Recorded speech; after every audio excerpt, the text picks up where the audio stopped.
Okay. The gospel genre. So now we've done our New Testament backgrounds, which is the background stuff for all of the New Testament. Matthew, Mark, Luke, John, Acts, Romans, et cetera, et cetera, et cetera, et cetera, Revelation, right? All of that stuff is New Testament, and the background is relevant to all of it. Now we're going to zoom in and do some background stuff for gospel studies. That's what our class is about.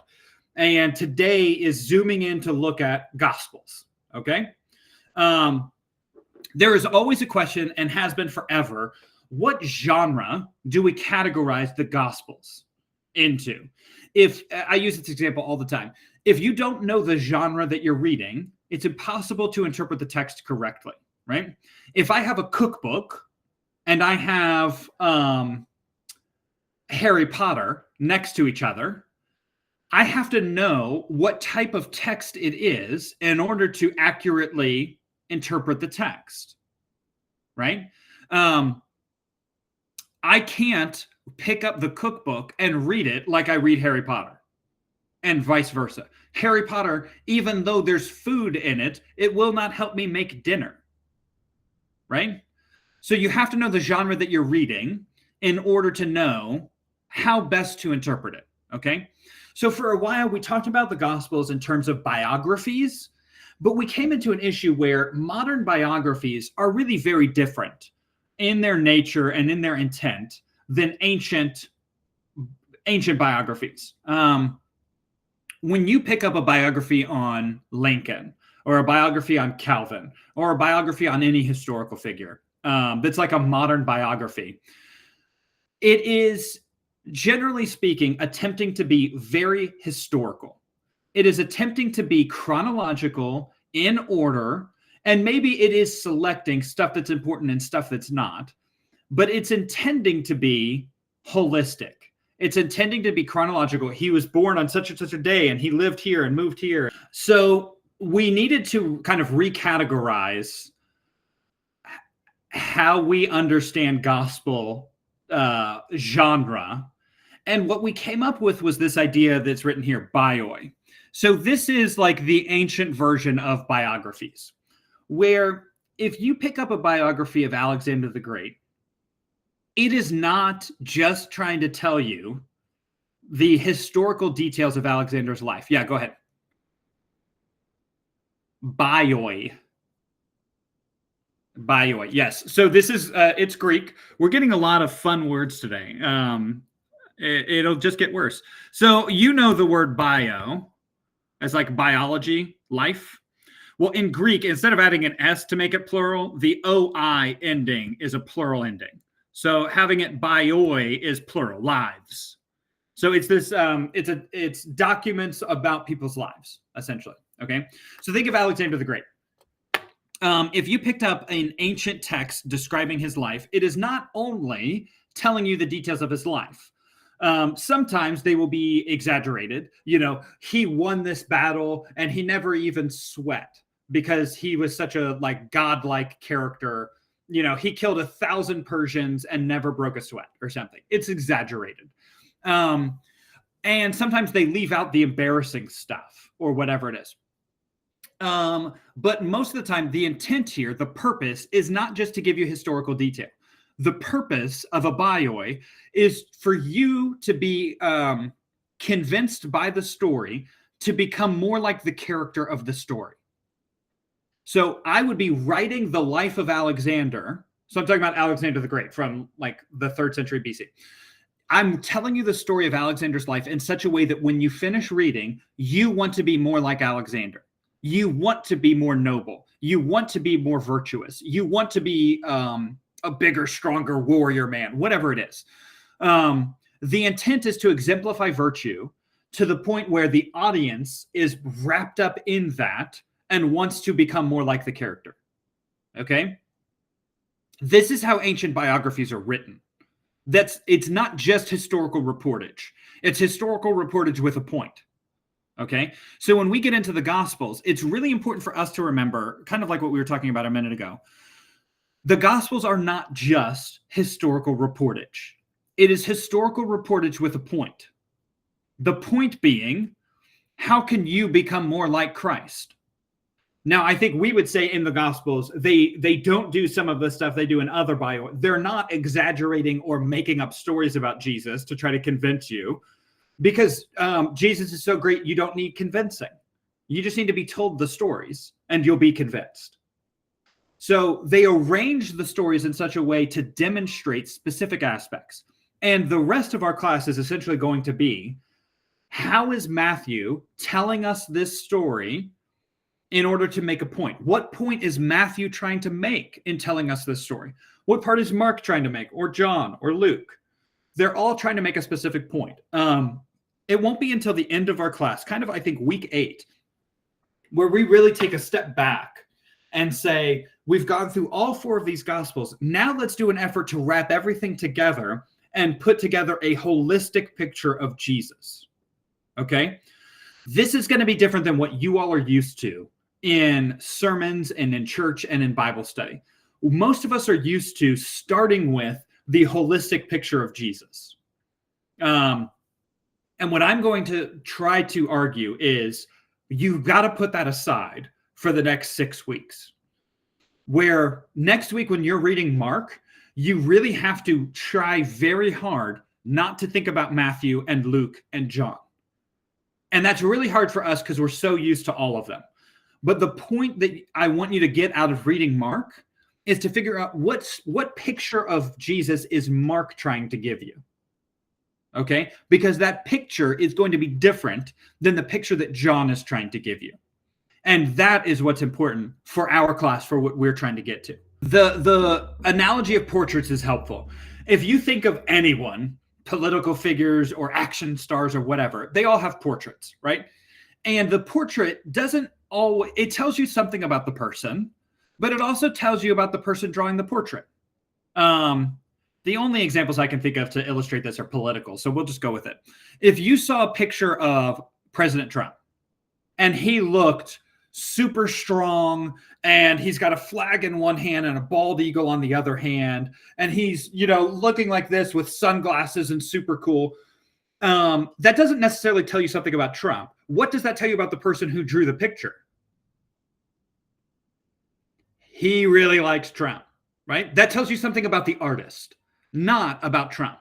And then the opposite is true.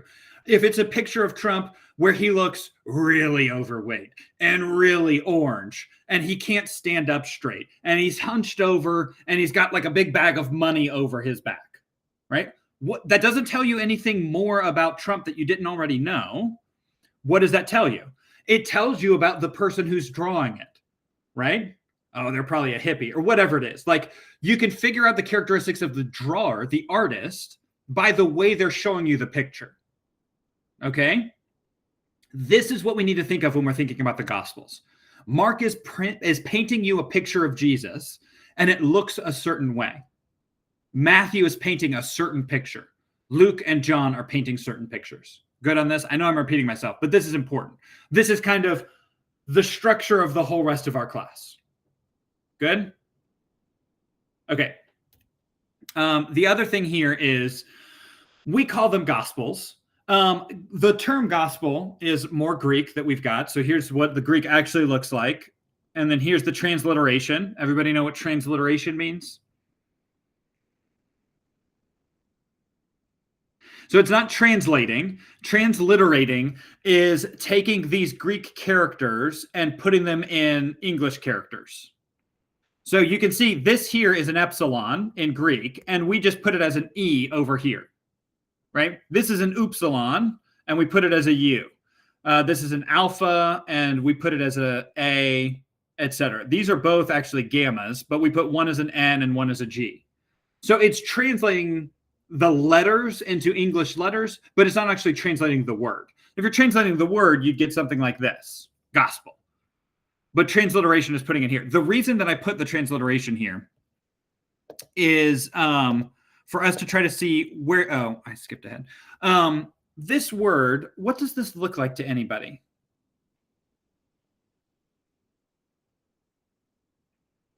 Evangelism. Yeah. Good. So in English, we have a V instead of a U, but it's essentially the same thing.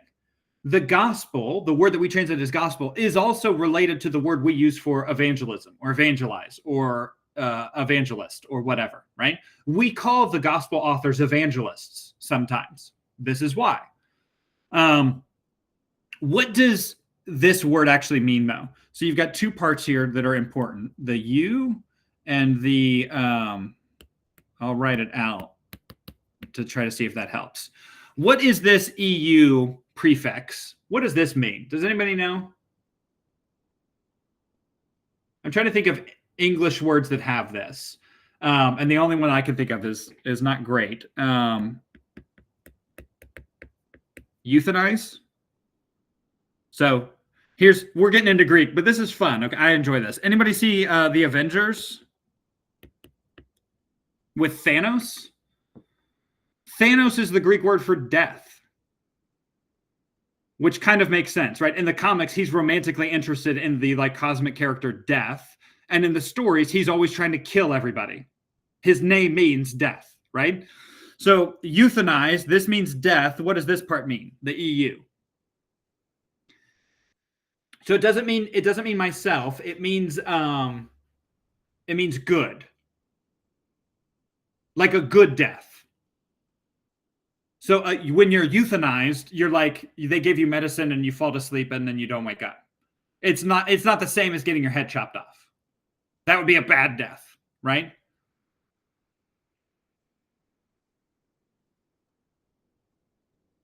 No, so suicide is different root words. So yes, the sui, S-U-I, that is self-referential. Yeah, but that's just different than the EU here. Yeah, you're on the right track though. This is what we're talking about, is pulling apart our English words to figure out the Greek's words underneath. So if this means good, what is this? You can see an English word in here that you're familiar with. Yes. Angel, it doesn't really always mean the celestial being with 6 eyes and 6 wings and whatever else. It means a messenger, because that's their function on God's behalf, is delivering messages. So it's a good message. Good news is normally how we translate it, right? But the main thing to get here is euangelion in the ancient world is already a term that's used everywhere. When Alexander the Great conquers the known world, he sends angels, angelios, out into all of his districts to give them the gospel, the good news, which is, we're not at war anymore. Alexander has brought us all peace, right? Sometimes he'll go and conquer a city, and then he'll send his angels, his messengers, into the city to say, good news, you guys aren't free anymore. Now, Alexander will take care of you, right? It's presented as good news. You're part of the empire. Congratulations, right? But this idea of the messengers being sent to carry the good news, this is pervasive in the Greco-Roman world. Everybody does this. Everybody is familiar with this. So when the gospel authors come out and say that they're sharing good news, or when Jesus is on the scene saying, I'm going to tell you good news, it's good news of a very different kind. It's good news that Jesus is on the scene now, right? You can be part of this new kingdom that Jesus is founding. And you can see the political implications where, well, Alexander shared good news when he took over, and the Romans shared good news when they took over. Is Jesus trying to form a political movement to overthrow Rome? Because he's around sharing the same good news. He's got his angels, his messengers, the 12 disciples going around preaching the gospel. Is he trying to start his own military movement? This becomes a concern, right? This is the main concern that the Romans have for why they would be okay with killing Jesus. Good on this? Okay. I think the next part this is the fun part. I enjoy this stuff. We're talking about the Gospels. We need to talk about where the Gospels are getting their information. So at the beginning of Luke, he has this interesting passage where he says, Theophilus, which might or might not be a real person, we'll talk about it later. I've gone around and interviewed people, and I've collected evidence, and I'm presenting it to you in an orderly way. What does that tell you? He has gone and done research. He's collected sources and he's writing a research paper, right? He has gotten all of the information from all these places and he's putting it all together for us now. The question then becomes for all of us, like really curious historians and intrepid biblical scholars, what sources is he looking at? I want to see those, right? I want to know what's behind the stuff that he's looking at. He always has really interesting things, Luke does, he has this story about Mary and things. Mary is told things, and then what does Mary do? She treasures them up in her heart. So how does Luke know? If she's keeping it this great secret, how does Luke know? So there's scholars who will say, well, Luke, in trying to write the gospel, he goes and interviews Mary. She's still alive after Jesus' death, at least for some time. He goes and sits down and has a meeting with her and writes down the notes from the interview and includes her story in his gospel. We don't know. It's speculation, right? But this idea of the sources behind the gospels is fascinating and really difficult. The main source that all of us are familiar with is the Hebrew Bible, right? All of the gospels are going to be quoting from the Old Testament.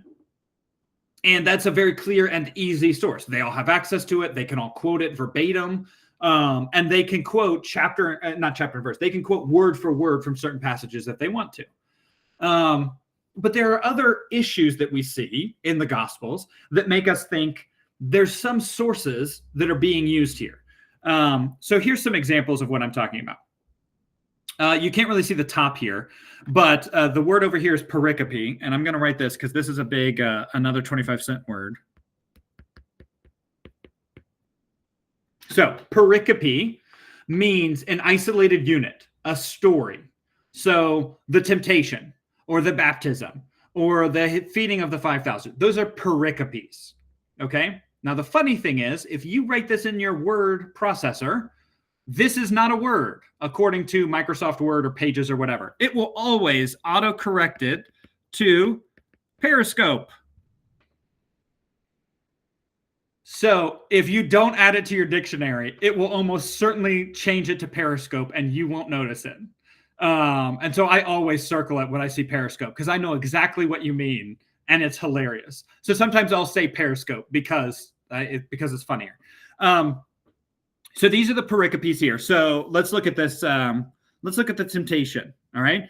The temptation occurs in Matthew and Mark and Luke. It doesn't occur in John. Okay. The versions that they tell us are a little bit different. Mark just says Jesus went out into the desert and was tempted. Matthew and Luke give us much more detail about the ways that he's tempted. All right. To the point where in a lot of these stories, we can take it and make something that looks like this, where you're putting the verses up. So this is called a synopsis. Syn means together, opsis. So looking at it together. So you're looking at these stories that are the same story told by different authors. All right. So you can see it's evening here, it's evening, and it's sunset. Pretty similar. There's a demon-possessed man, demon-possessed. But here, there's nobody that's demon-possessed, right? Jesus is doing the healing. He's laying on hands. He drove out spirits, drove out demons. Demons came out. You can see how they're very similar in the story that they're telling. Now, what we have to figure out is why. Why are there so many stories in Matthew, Mark, and Luke that are so fundamentally similar? Okay, this is called the Synoptic Problem. And I'll write that because this is a big.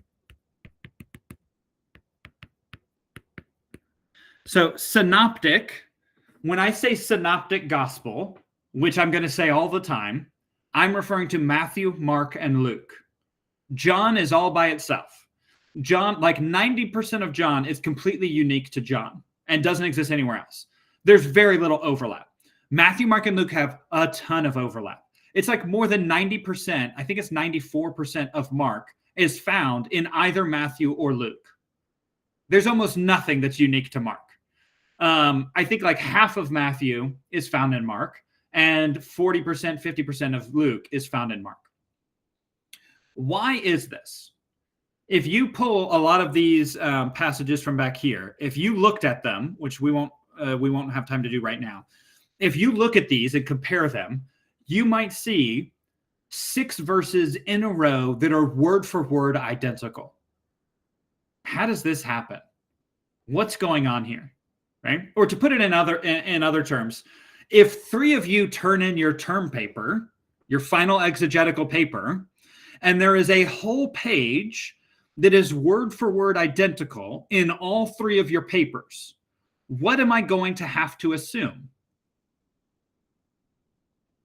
Somebody been cheating, right? And there's 2 ways that this could happen. Either Joy wrote her paper first, and it was such a good paper that 2 of the rest of you decided to look at her paper and copy it. Or all 3 of you are using the same sources and copying those sources word for word. All right. Now, in the ancient world, plagiarism is not a big deal. You can copy other people's stuff. You don't have to give them credit. Who cares?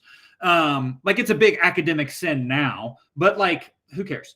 In the first century, they don't care at all. But the point is, who is copying who? Or if they're not copying, what sources are they using behind these gospels that they're all copying from? Do you see the problem? Do you see the issue? And the issue is expansive. The more you dig into it, the more interesting it becomes, the more data there is, like the percentages and numbers and tendencies. It is very interesting. I've got this great book here that's called The Synoptic Problem. It's a great title for this book. And it essentially goes through and lays out what's the problem, what's the evidence and the data that we're looking at, and then it gives different solutions to the problem, different possible answers written by different authors who subscribe to those things. Yes, go ahead. It is edited by Porter and Dyer. Let's see if I can go to the next one and write it. So Porter and Dyer.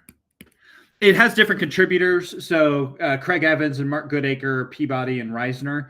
But they are just writing the chapters defending their own position. The editors are what's important if you're trying to find the book. It's Porter and Dyer. Good.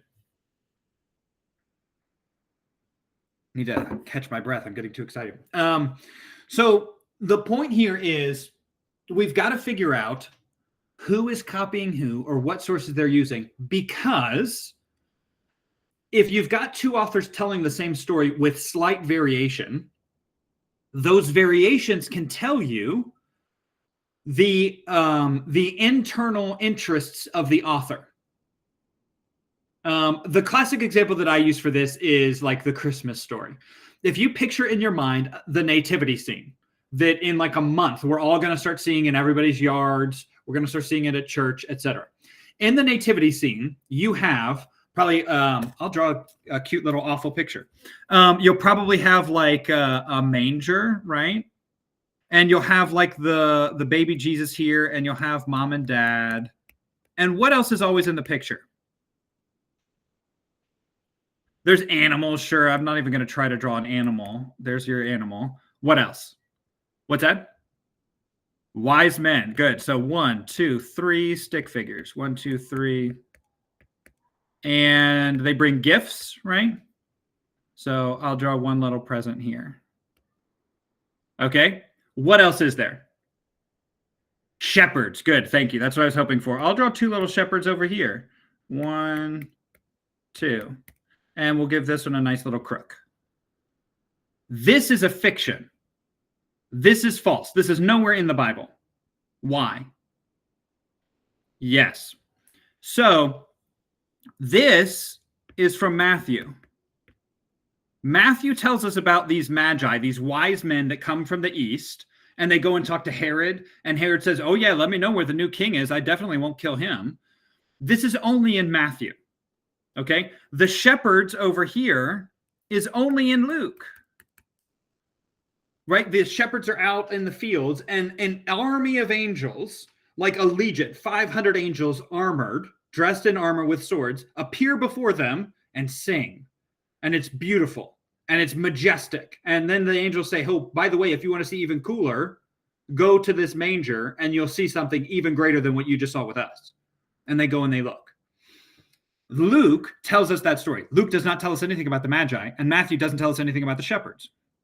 So we, as like 21st century people, put the whole story together and say, oh, it all happened, so we're all going to put it next to each other. But I am begging you for this class not to do that, because the way they tell the story is important. Why is Matthew emphasizing the Magi?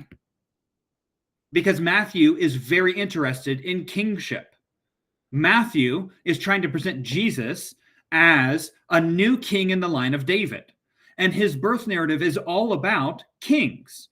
It's these Magi who are put against Herod. Herod is the Jewish king rejecting the Messiah. And these foreigners, these Gentile kings, are coming in and worshiping him. This is what Matthew's interested in. What's Luke interested in? He's not interested in kingship. He's interested in the outsiders of society. He's interested in widows and orphans and people who can't have children and shepherds, lowly, stinky shepherds. They're the ones who get in on this, not kings. Kings are supposed to get in on this. Everybody knows kings are invited to the party. But Luke is trying to tell you when Jesus is on the scene, even the shepherds get invited. And when you pull those stories apart from each other and look at the ways that they're different, you see what it is that the gospel author is actually interested in.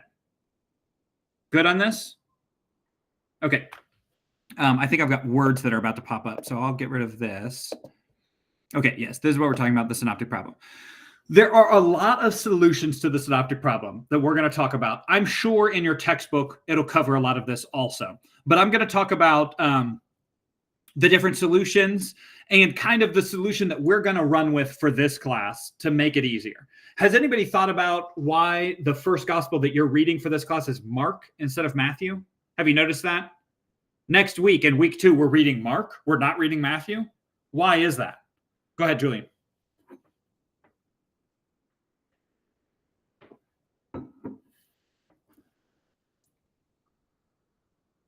Supposedly, yes. So that's essentially why, is because this class is designed assuming that Mark is written first. In the earliest church history, I think like Papias or whoever says that Matthew is written first. Most historians will disagree with this, but this is what we're going to get into. One possible solution is just to say that there was some, I think they call it an gospel. Nobody really uses this anymore. But it's this like meta gospel, this overarching gospel that had everything in it that was written before that nobody has ever seen. And Matthew pulled stuff out of it, and Mark pulled stuff out of it, and Luke pulled stuff out of it, all apart from each other. But this like hyper gospel had everything in it. Nobody really believes in this anymore. This was a supposed theory from 200 years ago. Nobody's really on board with this. Okay. The earliest church suggested, because we know Matthew is written first, because Papias told us it's written first, Mark may be copied off of Matthew. So when Mark sits down, he's got Matthew in front of him, and Mark intends to write a short, quippy, exciting gospel. And so he cuts out a lot of Matthew's stuff. And then when Luke comes, Luke sits down with Mark and Matthew and writes his own gospel, blending the two. He includes the interesting stuff from Mark. He includes the interesting stuff from Matthew. Okay. Nobody really argues for this anymore, because nobody really argues for Matthean priority. Nobody argues that Matthew is written first. Not really, not anymore, for various different reasons. And we'll get into those with the time that we have. Okay. There are more possible solutions. This is kind of the same as what we just saw. Matthew's first, but then Mark and Luke switch spots. A lot of people don't really like this theory either, for the same reason. To say that Matthew is written first, and to say that Matthew is written first and Luke and Mark both come along and destroy the Sermon on the Mount, most people don't buy it. Most people say, I don't really like that idea. Now, here's a solution that is more popular, particularly in our circles, to say that Mark is written first. So this is called Markan priority. Markan priority. Mark is written first historically. Matthew sits down and copies Mark and expands on it and says, Mark, you did a great job, but you left out some stuff, and I'm going to add a bunch of stuff. And then Luke sits down and says, you both did a good job, but I'm going to adjust it how I see fit. And Luke rearranges some stories or adds some stories, but you can see how this structure here accounts for why is it that there are stories where all three of them are the same? Why is it that there are stories where Matthew and Luke are the same, but Mark doesn't have that story? How is it that Matthew and Luke both tell the same story in the same words that's not in Mark? How did they get access to that information? Well, the solution here is Luke is using Matthew. Okay? This is a minority view now.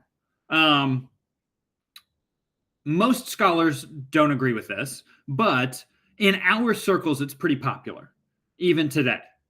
Because the other solution that is the most popular is this one here, which is actually, I mean, it's the same as this one. These are both the same. You'll see there's a new document here, Q. Anybody heard of Q? Is it from me that you heard of it? Okay. Q is just a great little letter for this.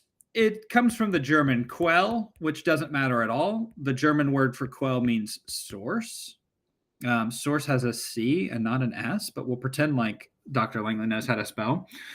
The argument here is, well, we know that Matthew and Luke have information from Mark because Mark has stuff that they both copy verbatim, and that is accounted for here. But then how do you account for the stuff that's in Matthew and Luke that's not in Mark at all? Matthew and Luke both tell stories that are not in Mark anywhere. Where do they give this information? You either have to say they're copying off of each other or they're copying off of the same source. And in the 1800s, we Christian scholars came up with this idea of Q. And to say there's another gospel floating around in the first century that we have lost, that is lost to time. We don't have access to it, but Matthew and Luke both did. And Matthew and Luke are both quoting. So when Luke sits down, he's got Mark and Q in front of him, and he writes a story. And when Matthew sits down, he's got Mark and Q in front of him, and he writes a story. No, so the Uber gospel from Solution 1 is different than Q, because Q does not have Markan material in it. Q is like, it's like a sayings gospel. Like if you've read the Gospel of Thomas, it's just disparate sayings. There's not really stories. It's verse 1 has a saying, and verse 2 has something completely different, and verse 3 is something completely different. It's not narratively driven. They think that's what Q is, because the stuff that's in Matthew and Luke that's not in Mark is mostly teaching. It's mostly sayings. It's mostly information from Jesus. So the Uber gospel has everything that you see. It's what you think of if you've ever seen a gospel harmony. So I'll write that down. We will get to this stuff later. But if you've ever seen a harmony takes all four gospels and conflates the whole story into one big, long gospel. This is really popular after the New Testament is written. But the argument is that there was some sort of Uber gospel before, and it seemed like a harmony, like all the stuff thrown together. Like I said, nobody really believes in that anymore. If this is what we're talking about here, what are these things, the M and the L? Well, these are just unique material that's in Matthew and unique material that's in Luke. So Luke has some of the most vivid stories that we're familiar with. The Good Samaritan is only in Luke. The rich man and Lazarus, right? Where Lazarus is in like Abraham's bosom and there's a chasm and the rich man is like burning in hell. It's very vivid. Those are unique to Luke. So we would call those Luke's special material, or we just call it special Luke. All right. And then over here, same sort of thing. We have special Matthew. Okay. So the way that I think of those special materials, I mean, I'm kind of a fundamentalist, right? I'm like a conservative person. I think of that special material as like Matthew's own recounting. So Matthew is taking Mark. Maybe he's taking Q. I don't necessarily agree. And then he's remembering stuff and adding it in. And Luke is doing the same thing. For Luke, it's a little more difficult because he wasn't there. So he's probably recounting interviews that he had or stories that he was told. Jesus told this story about a Good Samaritan. Luke heard the story from somebody else and is writing it down. I don't think he's got a written source for either of these things. I think both of these things are oral. Some sort of oral memory that's finding its way through. Okay? So if you see stuff in your text about Q, this is what it's talking about. The double tradition, the stuff that's in Matthew and Luke that's not in Mark. All right? Scholars across the world talk about this, talk about Q as if it's real. We don't have access to Q at all. That being said, we don't have any manuscripts. We don't have any access to Q. You can buy a critical edition of Q on Amazon. You can buy a copy of Q. And it's just a scholarly reconstruction that was made 5 years ago. I tend not to like that sort of stuff. This is going into form criticism. So let's go back to here. I like this solution here. I'm probably going to operate under this assumption. Although there's going to be times where it becomes a little more tough to handle this. Mainly for me, if this solution is correct, then Luke comes down, he sits down with Matthew and changes the Sermon on the Mount. Which if you've read the Sermon on the Mount, I can't imagine changing it, right? The argument that, so Mark Goodacre's the one who argues for this in this textbook. He makes the argument that just essentially says, yeah, but in any movie you've ever seen about the Gospels, Jesus doesn't tell the full Sermon on the Mount. He tells parts of it, the important bits, or they move around when he does it. It's an artistic representation where they don't include the full thing. So maybe Luke did the same thing. Maybe Luke cut out bits and changed it around just for the sake of fitting it into his narrative. Maybe that's a helpful solution for you. I don't know that it's particularly helpful for me, but for this class, we are going to assume that Mark is written first, just across the board. Most scholars agree with that. There's very few scholars that will still argue that Matthew is written first. I don't really buy it. I don't find it very helpful. I think Matthew is first in our New Testament because it has so many Old Testament connections in it. Matthew intends to connect you to the Old Testament. So we continue to put it at the beginning of our New Testament to say, hey, look back at all that other good stuff. I'm connecting you to it, right? Even though I don't think Matthew is written chronologically first, all right? The reason this is important for us to discuss this now is because when we pick up Matthew in 2 weeks, I'm going to be asking you questions about Matthew has this story. Mark also has the story. Why does Matthew change the story? And the way that I'm asking that question assumes that Mark was written first. So that's why it's important for us to kind of agree on this hypothetical now, because I'm going to ask you questions later. Matthew is telling this story. Now that we know the sources he's using, we can look to see how is he changing the story, because the way that he changes the story helps us to see what's important to him. Is he adding, Matthew loves to add Old Testament quotations that prove the stuff that's happening. Matthew invents Old Testament quotations that aren't really in the Old Testament. Surprise. There's a lot of stuff like this where Matthew is trying to do it. He will take something from Mark and add Old Testament support to prove, oh, this was actually prophetic what happened. Mark didn't tell you it was prophetic. Let me tell you, here's chapter and verse from the Old Testament that shows that's even cooler than Mark thought it was. Right?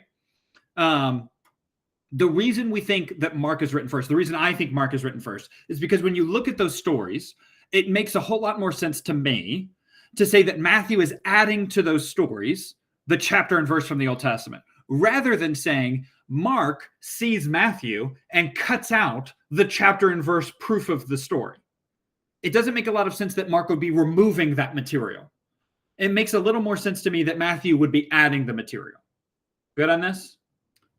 Yeah, I think you're right. Luke comes out and says he's using sources. And so him having Mark makes sense. And then the debate is whether he's looking at Matthew or if he's looking at Q. I mean, that's essentially the debate. And then he's also incorporating his own stuff that's just unique to him. So I think most scholars now agree Luke is using Mark and Luke is using his own material. And then the debate is just, is he using Matthew or is he using Q? That's essentially the rest of the debate. You have to deal with a lot of this sort of stuff. How do we know any of it? How do we know about the temptation in the desert? Jesus goes into the desert alone and is tempted by Satan alone. And yet Matthew and Luke both tell us about it. How do we know what happened, right? The only way is if Jesus is telling people, right? I mean, that's essentially it. So at some point outside of the narrative, Jesus is teaching his disciples about other stuff. Hey, let me tell you about this time I was in the desert and I didn't eat for 40 days. Really, Jesus? You didn't eat for 40 days? Yeah. And then guess what? Satan showed up. And the disciples are, Satan, what are you talking about? And Jesus tells the story. Him telling the story is not recorded anywhere, but obviously he did, or else Matthew and Luke wouldn't know about it, right? That, I think, makes a lot more sense to me. And we're, evangelicals. We believe in inerrancy of Scripture. We're not the type to say, well, Matthew and Luke invented the story. Jesus wasn't really tempted. They invented the story to help prove a theological point. I don't think we're going to say that. I think we're going to say, no, there must be some way that these stories are being communicated. If Mary is having internal thoughts that are recorded, written down, she had to have told somebody at some point. As opposed to Luke is inventing these thoughts that Mary is having and inventing this song that she's singing in order to prove a theological point. I'm not on board with that. So even though we are talking about the authors quoting each other or referencing each other or changing each other's stuff, which might be a little iffy, none of us are going as far to say that they're inventing this stuff whole cloth. Good? I think we've got to end for now before somebody comes in and yells at us. So we will pick this up on Tuesday. Please read Mark in its entirety at some point in one sitting if you can. I know it's tough. But I will see you all on Tuesday.